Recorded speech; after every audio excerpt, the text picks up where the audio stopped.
নমস্কার, দেখছেন কলকাতা টিভি। সঙ্গে রয়েছে অনন্যা। শুরু করছে সংবাদ সারাদিন। ফের ট্যাব দুর্নীতির অভিযোগ গোসাবায়।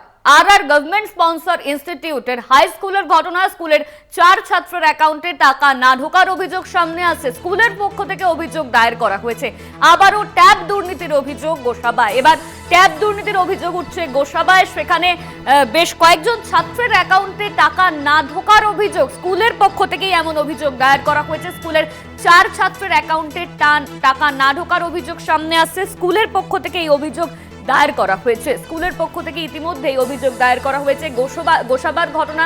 গোসাবার একটি স্কুলে সেখানে 4 ছাত্রের অ্যাকাউন্টে টাকা ঢোকেনি, এমনই অভিযোগ করা হচ্ছে। ফের ট্যাব দুর্নীতির অভিযোগ এবার গোসাবাতে। স্কুলের পক্ষ থেকেই অভিযোগ দায়ের করা হয়েছে।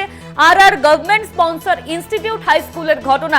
সেখানে 4 ছাত্রের অ্যাকাউন্টে ট্যাবের টাকা না ঢোকার অভিযোগ করা হচ্ছে। স্কুলের পক্ষ থেকে অভিযোগ দায়ের করা হয়েছে। 4 ছাত্রের অ্যাকাউন্টে টাকা ঢোকেনি, এমনই অভিযোগে সরব হচ্ছে স্কুল কর্তৃপক্ষ। স্কুল কর্তৃপক্ষের থেকে অভিযোগ করা হয়েছে। গোসাবার একটি স্কুলের ঘটনা। সেখানে 4 ছাত্রের অ্যাকাউন্টে টাকা ঢুকলো না, এমনই অভিযোগ করছে স্কুলের কর্তৃপক্ষ।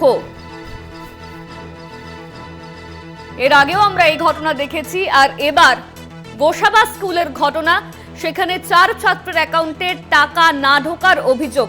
আমাদের সঙ্গে ফোন লাইনে রয়েছেন আমাদের প্রতিনিধি রাজু দাস। রাজু, এর আগেও আমরা ট্যাব দুর্নীতির অভিযোগ পেয়েছি। আর এই মুহূর্তে যেটা দেখা যাচ্ছে যে এই স্কুলের 4 ছাত্র তারা অ্যাকাউন্টে টাকা পায়নি। আর কি কি অভিযোগ করা হচ্ছে স্কুলের পক্ষ থেকে?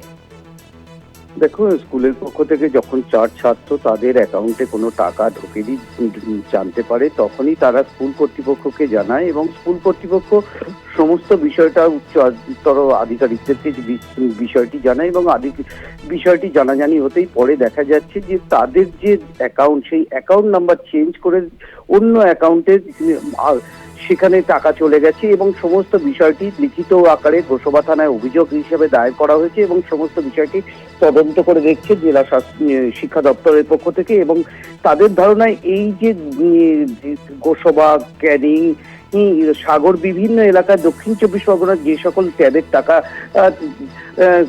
হয়ে গেছে তাদের বেশিরভাগটাই কিন্তু বিহারের বেশ কিছু অ্যাকাউন্টে সংযোগ পেয়েছে। সেই অ্যাকাউন্টে সমস্ত বিষয়টাই কিন্তু তদন্ত করে দেখা হচ্ছে। এখন এই শিক্ষকদের পক্ষ থেকে যে সকল ছাত্ররা টাকা পায়নি তাদেরকে টাকা পেয়ে যাবেন এমনই আশ্বস্ত করেন এবং তারপরেই কিন্তু শিক্ষকরা সমস্ত বিষয়টা আধিকারিকদেরকে বিষয়টি জানান এবং সমস্ত বিষয়টা নিয়েই তদন্ত শুরু হয়েছে।